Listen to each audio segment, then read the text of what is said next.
What's going on, Wild Black family? Listen, today, just get out your pens, your pad, pencil, hell, a crayon, or whatever you write with, whatever you take notes with, because today you are going to school. Dr. Keith Jennings is with us. And when I tell you, this episode started out being only about what Africa is, the real Wakanda. But when I tell you, this brother went so deep in so many different places, this is an opportunity to sit down in front of the professor and gain some knowledge. So like I said in the beginning, grab your pen, your pad, your crayon, your highlighter, whatever you write with, get something to write on and catch these notes because this brother is going to enrich you. Pay attention, listen up. And by the way, this is our second two-part episode. He gave so much we had to break it into two parts. I hope you enjoy it. Peace. So in this country, you have to search high and low to even get any information on what's going on in Africa. You almost have to be a specialist.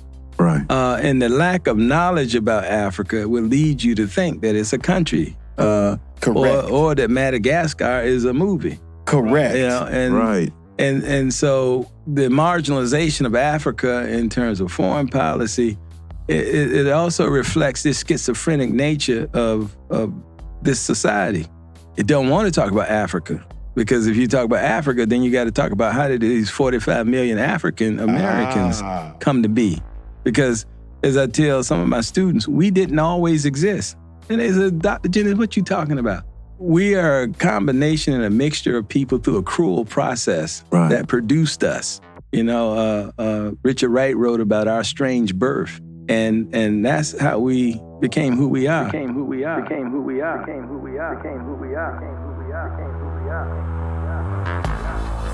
Welcome to Wow Black, a seriously opinionated podcast bringing you the real and raw on anything happening while Black. If Black culture's there, we're there. If you're pissed or empowered, then let's talk about it. Ride with us on this all Black everything. All right, welcome back, Wild Black listeners. We got another episode for you, just as we continuously do. We know it's a lot of fanfare and excitement around this election that's been going on. And we finally got Agent Orange out the game. Gone. Out of there. So I know a lot of folks excited, right? Hopefully the fight continues. Right. But hopefully, you know, we done made it happen. We glad everybody got out and voted and exercised their right. And hopefully, and we will have a better future for Black America. But today, we got a nice guest that's going to walk us through something that's really important and near and dear to all of us, because from an ancestral standpoint, we actually come from Africa. And what I'm going to do before we kind of jump right in, I'm going to allow him to really give us a brief, bio, let us know about you, tell the listeners who you are and what you do. And how he became an expert on all things Africa. Let them know something. Well, I'm Dr. Keith Jennings. I'm a professor over at Clark Atlanta University. I've just been lucky. In fact, I should change my name to Lucky. I had never been out of the country until I was an adult, and now I've traveled over 70 countries. Wow. So I lived on the continent in Zambia and Mozambique and Liberia and Nigeria. Oh, wow. Okay. In South Africa. And I've also done work in other parts of the world. I was a regional director for Amnesty International, where I developed my human rights focus, and I work with a group called the National Democratic Institute, which is the international arm of the Democratic Party. But my roots are here in Atlanta with the NAACP and with SCLC. Those guys trained me. Right. I remember once we were in a place called Kite, Georgia. It really is a place named Kite. And we went to the restaurant, and the lady said, "Is this for here to go?" And there was an old commercial called E.F. Hutton. When E.F. Hutton speak, everybody listened. Right. Everybody in the restaurant was listening. And when I turned around, Reverend Taylor and Reverend Osborne had taken a seat in the middle of the restaurant. So I turned back around and said, "Ma'am, this is for here." Because all of the Black people were ordering to go.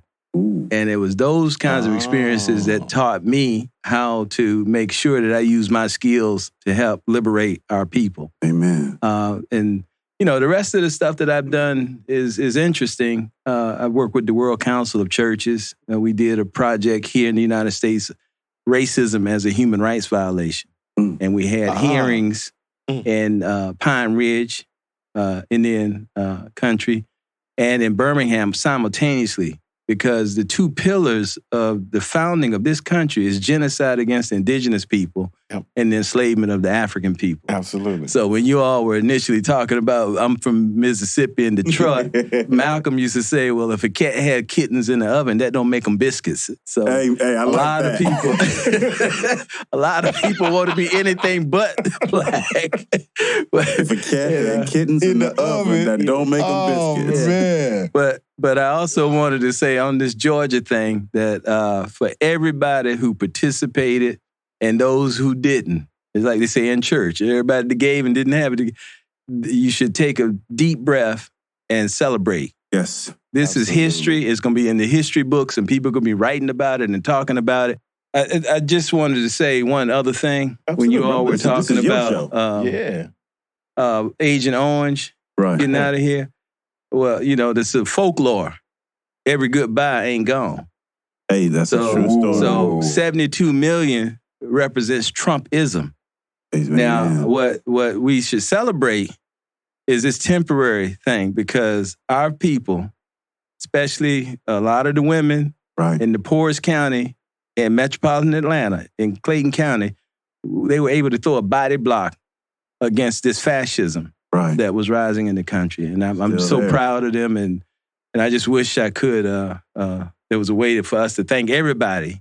But those women in Clayton County are the ones that put Biden over the top. Yeah. And we should recognize that. I think the other thing to point out is, even though they're talking about the margins in which Joe Biden has won or is winning the popular vote, the reality is a tremendous number of people still voted for Donald Trump. Absolutely. And to your point, they still live here. Like, they're still here right now. And that's the America that they voted for. Mm-hmm. Yeah. Well, I mean, listen, a lot of people are arguing the point that, well, everybody who voted for Trump isn't a racist. I think Who said that? A lot of people saying that. Because my view is that everybody, all 72 million of them who voted for him, voted for a racist. Absolutely. Amen. And there ain't no confusion there. Birds of a feather flock together. If they ain't a racist, they sure are okay with a racist. Correct. They are all right with racism. And for me, you are both equally as, I ain't gonna use no well, I mean, offensive. Yeah. I was gonna say something started with an F, but yes. Yep, I got you. Well, I mean, it gets worse. Because, there's a lot of racists, but for people who are sick enough to walk around and act like as if COVID-19 don't exist. Oh, yeah. Right. And the way it's disproportionately impacting on African Americans and indigenous peoples and Latinx folks, this, if you aren't careful and this thing is running free, it's going to kill a whole lot of our people. Yeah. And I had said that, and this isn't to ignore what has happened to other groups. But if those in power know what this impact is being on national minority groups, and they are allowing it to run rampant like this, the definition of genocide is the destruction in whole or in part of a national group, racial or religious minorities. Yeah. And people are dying. Yep. And that I was telling them, this ain't no game. They by not doing anything, you are allowing things to happen. Correct. And we do have to take things seriously ourselves, but we can't blame the victim of a deadly disease that doesn't care what you look like, who you are, where you're from. You have to consider, right, that people are dying from COVID, people are dying from oppression, people are dying from racism. And when you really think about the number of people who we are losing and how we're losing them, not only are they dying, but many of them are dying in a sporting fashion, right? Because of the documentation of what's happening out here, there are people who watch these videos and react positively, who cheerlead, who commentate on the death and the murder of people who look just like us. Yeah. You know what? we gonna jump into our Wild Black. Sorry, we was all over the place. Sorry. No. We good. We we get like that sometimes when the content is real close to us, and we generally get to a point where sometimes, man, we almost may forget to get to the Wild Black shit. All right. So this is how it works. 3 questions, 2 to get you loosened up. You already loosened up. I could already tell. And then the 3rd question is our signature question that we ask every single one of our guests. And the answers are always amazing.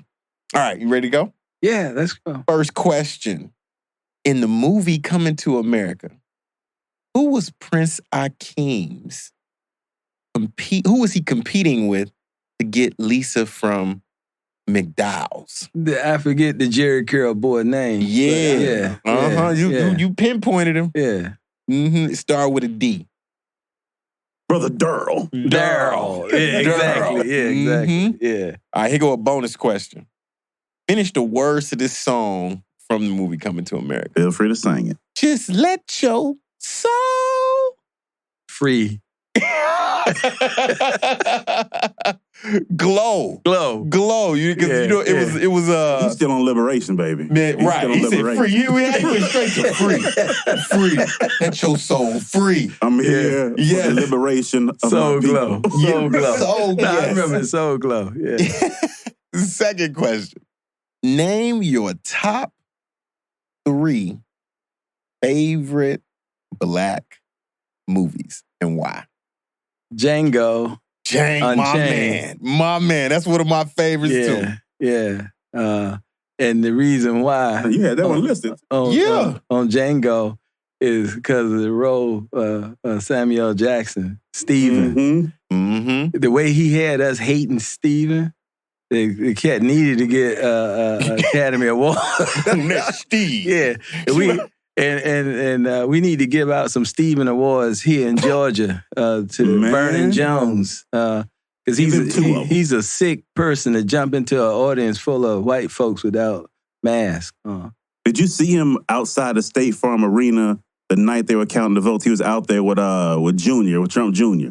Man, it was an embarrassment. No, it was an embarrassment. Yeah, he's an embarrassment to I didn't see it. The entire... Yeah, so we need to get him the Stephen Thomism Award. I like Do y'all have a Thomism Award? You should create one. You know what? We should create one. I think you just blessed us with a new section. I like that. The other 2, I mean, a lot of people compare Atlanta to Wakanda, is the Black Panther. Because I like it because of the sci-fi aspect to it, and it flipped the script. Yeah. Bro, you had that one too. Absolutely. It flipped the script. Y'all in sync, boy. Yeah. Absolutely. Now, if you get this third one, I'm walking out. I'm going to just knock the computer over. Because, man. Because there's no wrong answers, but he had a couple that he wrote down. Those 2, we in sync, right? No, I mean, the only other one is a comedy for me. Okay. I'm going to get you, sucker. Oh, that's a good one. Yeah, that was a good one. That's a real good one. Bunyan haunted my dreams. Yeah. But it goes back into some of the stuff and that we laugh about. But, those movies that was made, we even call them exploitation movies now. But really, that was a time of a lot of creativity. And it always had us fighting the man. But if you notice, there was always some people working with the man, and there was other things in them that you could see. There was stand-up people all the time, So, but that's just on the comedy level. Man, I like your 3. Yeah, you got 3 super dope ones.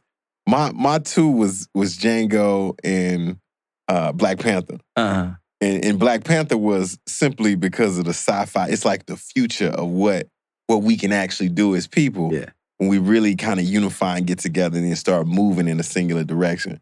So yeah. But that's what Georgia represents. Absolutely. Now people know we can do it. And we making some moves, which is a beautiful thing to see. Yeah. So Vince, what you think? What's your top 3? You know what number 1 is. The Five Five Heartbeats. Heartbeats. You know what number one is. Ain't no movie ever been made that's greater. Yeah, like nowhere. He ain't ever. That's his number one of all time. Period. I mean, number one is that might be your number 1, 2, and 3. Right. Number one is obviously The Five Heartbeats. After that, I'm gonna go with Boys in the Hood is one of my favorite ones. I love Boys in the Hood. And for number 3, I gotta go with Black Panther. Okay. I gotta go with Black Panther. Yeah. I mean, you just what it meant, what it means, what we've done, how we've emulated the belief in a Wakanda and created our own Wakanda. Right. Here. And even calling it Wakanda. Like embracing the fact that Black people can be all things, right? That's a beautiful thing. And then, I'm gonna cheat and go to number 4. You had it down. Malcolm X and Selma. Ooh. Which is 4 or 5, but Yeah. Yeah. Well, cool. Let's hit this third question, signature question. What do you love most about life while Black? What we just ended on, the culture. As I said, I've traveled to a lot of different countries. I can actually, once you're out of the country, you can spot an African American by the way she or he might be walking. Right. It's a defiant kind of aspect, you know, that we have. And, how we talk, this is an accident of history. And if you listen, it sounds like we singing.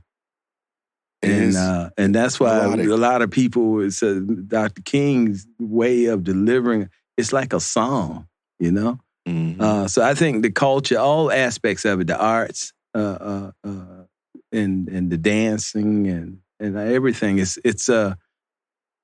we are new people, and we create and have created new things. I'm not just saying that's all that we have aspired to do and have been successful at, but, the gospel, the blues, jazz, soul music, hip hop, and I mean, come on. And that's has gone around the world. Yep. It's, unfortunately, sometimes for one reason or another, we don't appreciate it like we ought to. And we get caught up in certain things like this is all I want to hear. But I think, we've been blessed to create things that, a lot of people say the only thing that the U.S. has ever given to the world is jazz and the nuclear bomb. It's unique. But I think we've done more than that. But absolutely. I'm just saying that those kinds of art forms haven't been created by nobody else. Yeah. I like that. Yeah. In culture, the entire culture, right? Like all aspects of it. And I think that's a beautiful answer, man. I love the fact that we do. We created something from nothing and pulled pieces together and made our own thing. Yeah. Not too many people can say that they've done that. Nah, and they when we started on the topic, they outlawed us from beating the drums in South Carolina in 1630. And so we couldn't beat the drum because they knew it was a form of communication. So we started beating our bodies. That's where ham bone come from. I did not know that. Ham bone, really? Where you been? Around the world and back again. Yeah, that's, they outlawed the drum, So we created. We created out of the air. Hey, when there's Black folks involved, there's always a way. Yeah, nah, it can't stop people. There's always a way. They tried to excommunicate us from the human race, but they were unsuccessful. And you probably saw the scene. They're going to change Kunta Kinte to Toby. It's a hell of a process. And unfortunately, some of it worked. It made us forget who we are. Right. But I think,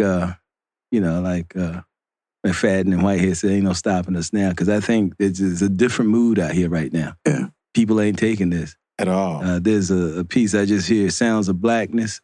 They were celebrating Fannie Lou Hamer, Sick and Tired of Being Sick and Tired. Of being sick and tired. Oh my God. It captures the mood right now. And I would recommend that to anybody in your listening audiences. If they haven't heard it already, they should definitely. And you said something that I wanted to dig in a little bit deeper on. You said they tried to make us forget who we are, right? 2 questions. Did they succeed? And if they succeeded with this reawakening or this re-energizing behind the idea of Black and Black power, have we remembered who we are? Well, it's a heavy question because I don't want to give a simplistic answer. On one hand, you can't remember what you done forgot. Yeah. Okay, and it was reinforced. On the other hand, it's like they say in church, fire shut up in your bones. Mm-hmm. Kenesha, whatever you may be naming, it's people trying to get back, and they may not even know it. Speaking in tongues, right, and shouting. Yeah. That's camp meeting. That's African dance. Right. And trying to maintain some of your language. It wrapped it into the culture again. Right. And people don't know, Yeah. the washboard, things like this. A lot of that was heavily influenced by our African traditions. And but the memory is there. And when people know,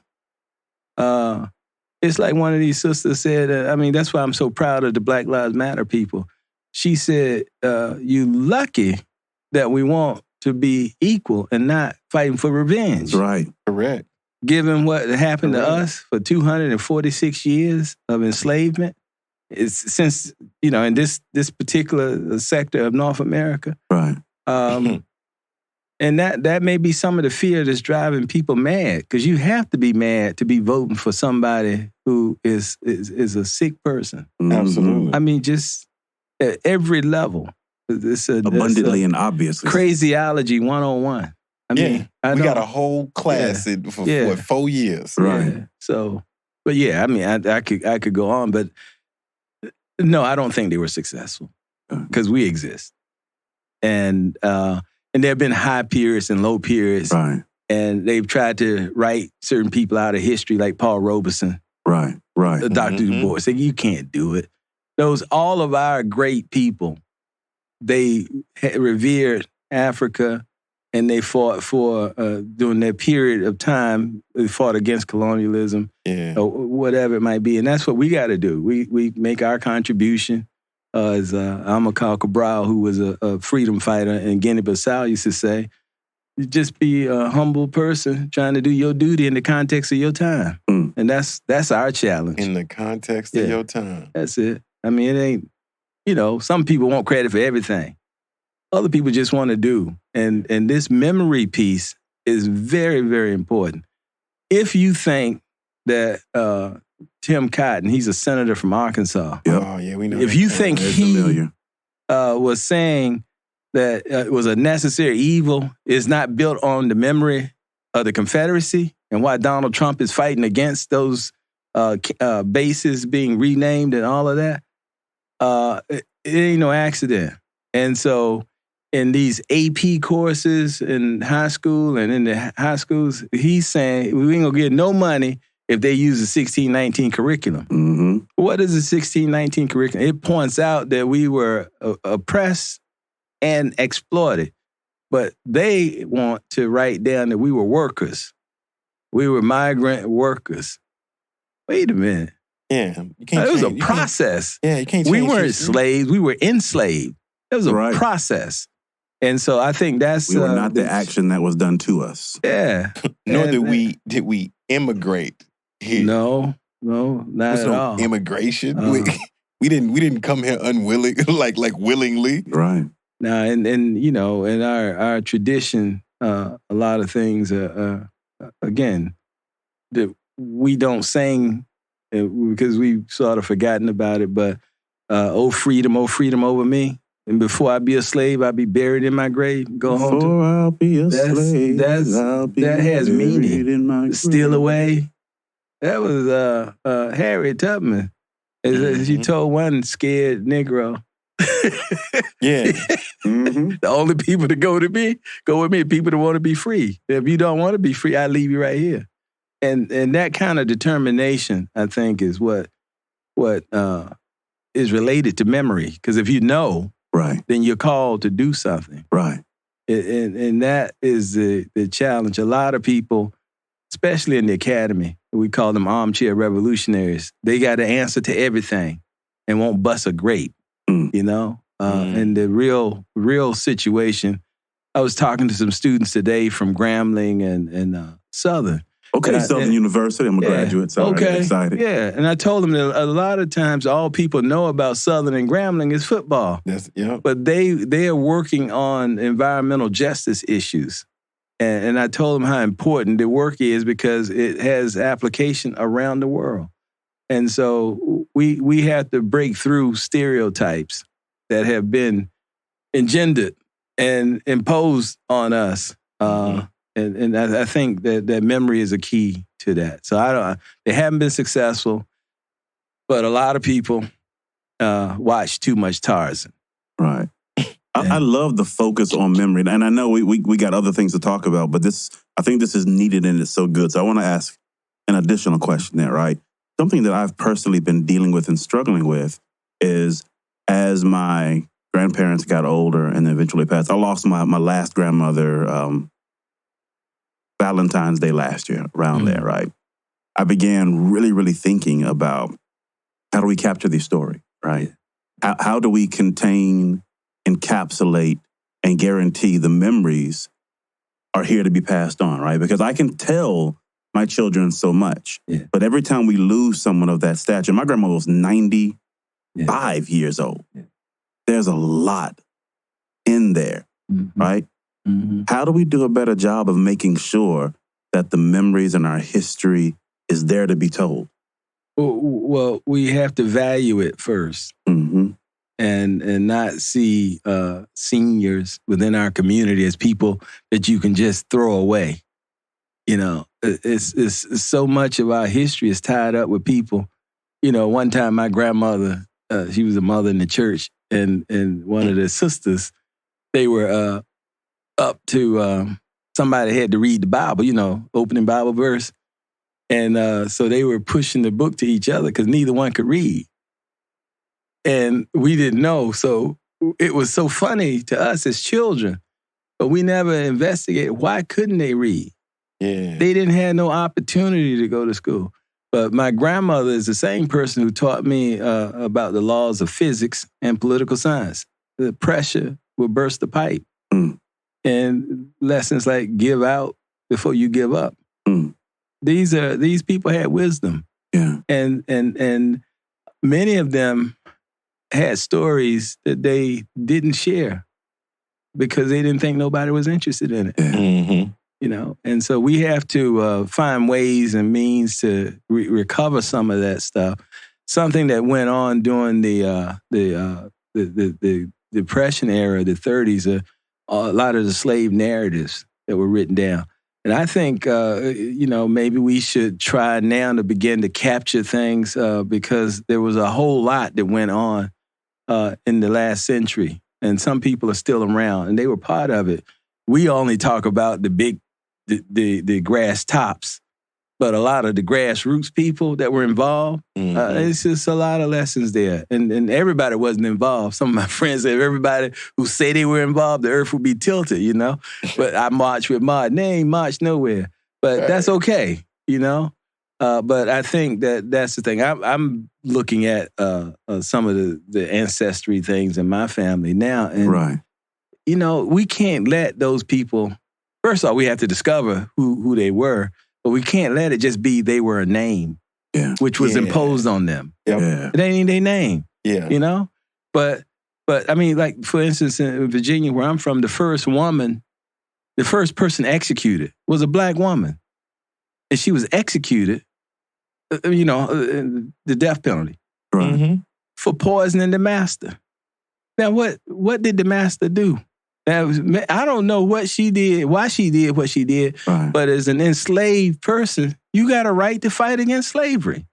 Yeah, So I'm trying to work with some of my people to see if we can get a pardon for her. There's a story there. Yeah. And we should be honoring her. I mean, that's This is the amount of courage and especially considering those times, man. Yeah. Man. But that's a story, though, right? Like, when you think about that, like, building that narrative to tell somebody, it's empowering to people that look like, I mean, it didn't even have to be a direct, like, bloodline, like, connection. It could be anybody who looks like her. That's heavily empowering. But just hearing that makes me, So there's this popular line now, and I actually wore a T-shirt that said it for a month or two, and then I recognized what I was saying, and I took it off. But you hear people say, you know, be careful, don't catch these hands because I'm not my ancestors, right? Initially, I thought it was a catchy line until I really thought about what that meant, right? You're calling your ancestors weak, right? Well, we're fully recognizing that they were far stronger than most, if not all of us, even can comprehend, like what they suffered through, how they fought, whether they fought physically or mentally, right? Even down to her poisoning, you know, the master, so to speak. That takes a tremendous amount of courage and strength and pride. She poisoned her master. Come on, man. That's the thing, ultimate strength right there. Well, that's what everybody should do. Yeah, but see, in this dominant, submissive relationship, slave master, you have to submit in order to be enslaved. And you could physically be enslaved, but to the extent that you saying, no, I'm not going to accept this status and I'm not going to allow you to dehumanize me and rape me. Right. And do other kinds of acts of torture against me without me exerting my humanness and my dignity. And that takes a lot of different forms. Yeah. And that's the liberating piece here is that, you know, we celebrate some people because we locked into some ideas that even people like King didn't believe in, that our whole history of struggle got to be nonviolent. No. Correct. Nat Turner was a preacher, and he saw a blood red moon and knew that was a signal. And, you know, everybody doesn't have to say that, okay, we have to use violence. That's not what I'm preaching.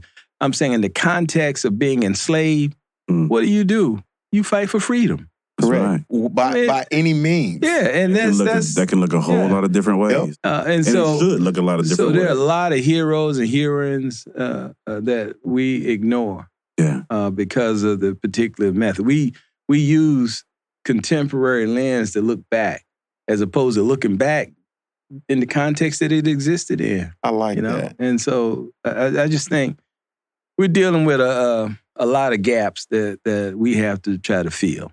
And we have to do our best to fill those gaps. Yeah. It's going to take some time, but there have been high periods before. In fact, during the 70s, we knew more about what was happening in Africa than we do now. Right.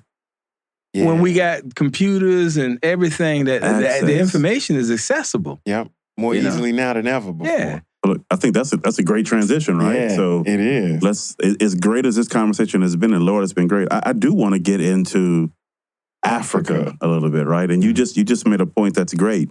People in the 70s knew far more about Africa than we do today. And we've got technology and access that's unparalleled, right? We've never had it like this before. So I want to jump into that. And I kind of want to start with the very first question is I want to dig into your perspective on what is Africa versus what we've been told Africa is.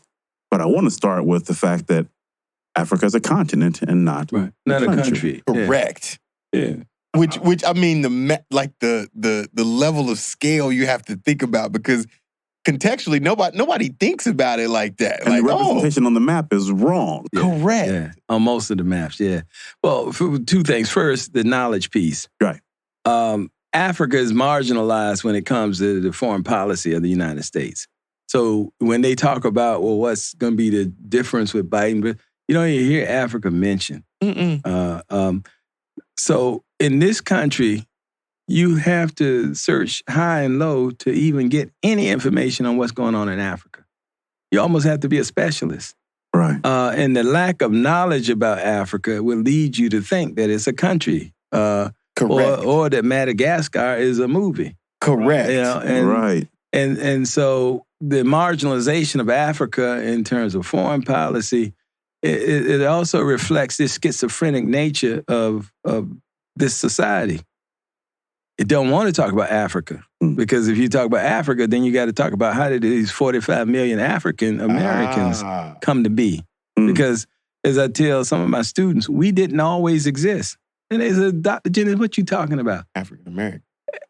We are a combination and a mixture of people through a cruel process that produced us. Right. You know, Richard Wright wrote about our strange birth. And that's how we became who we are.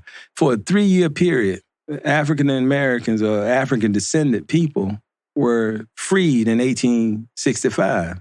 Abraham Lincoln, right. Slavery is over, right? Right. Except for some people and, prisoners, right? Okay, but anyway, the 13th Amendment. Well, it was 1868 when we became citizens, 14th Amendment. So what was our status between 1865 and 1868? Wow. Yeah. Is the Freedmen's Bureau. When you look it up, and this you should give your people some homework. When you look it up, the Freedmen's Bureau was called the Freedmen's Bureau for Refugees. Wow. We were refugees for a 3-year period. And for poor whites and contraband, you know? And real refugees. If you look it up right now, because the Freedmen's Bureau was located at Howard University. Look at what the name of it is. And so for us to have a xenophobic or bigoted view towards refugees or to migrants trying to obtain asylum, it makes no sense. But it goes back to the question that you raised earlier about memory. Right. If we don't even think about that, if we don't think about how we became African Americans, and I'm not just talking about name. I appreciate Reverend Jackson helping us to recognize that we are African descendants by fighting for us to adopt this term, African Americans. I know there's a lot of controversy right now, and some people only want to be referenced as people of African descent who were enslaved in this country. I ain't really arguing with people. All I'm saying is that the boats dropped us off everywhere. There was a process that we'll talk about in a second. And we can't end up internalizing and fighting against ourselves. Yeah. Now, I'm not excusing trivial things, but I'm not excusing opportunistic behavior by people who just migrating over here now, who are taking advantage of the struggles that African Americans have went and fought for and died for, et cetera. But it ain't just African descendant people who just coming over doing that.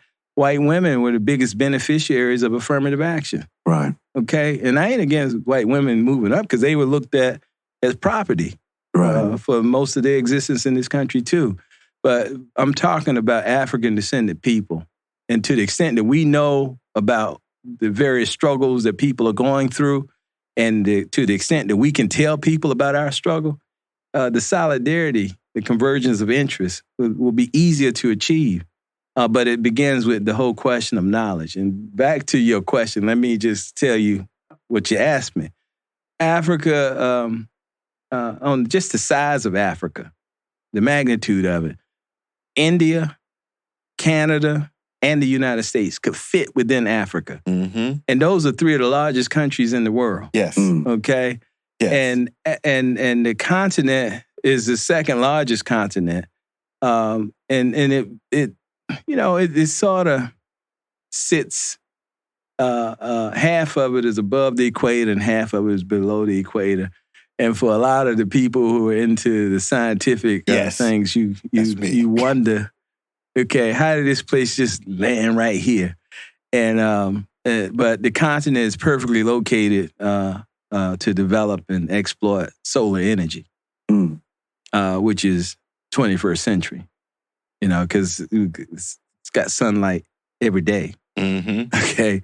But Africa is also the second most populous continent. It has 1.2 billion people. It's expected that by 2050, that will double and have about 2 billion people or more. Just for context, what is the United States population? 300 million, something like that? 320. 320. 325, yeah. I mean, just to give you something to compare, right? We're talking about, let's say 1.2, 1.3 1.2 or 3 billion versus less than half a billion. Yeah. That's what, almost 4 times is population. 4 times, yeah. Yeah. Wow. But 60% of the African population is under 25. Wow. And in fact, the median age is 18. So Africa is the youngest continent.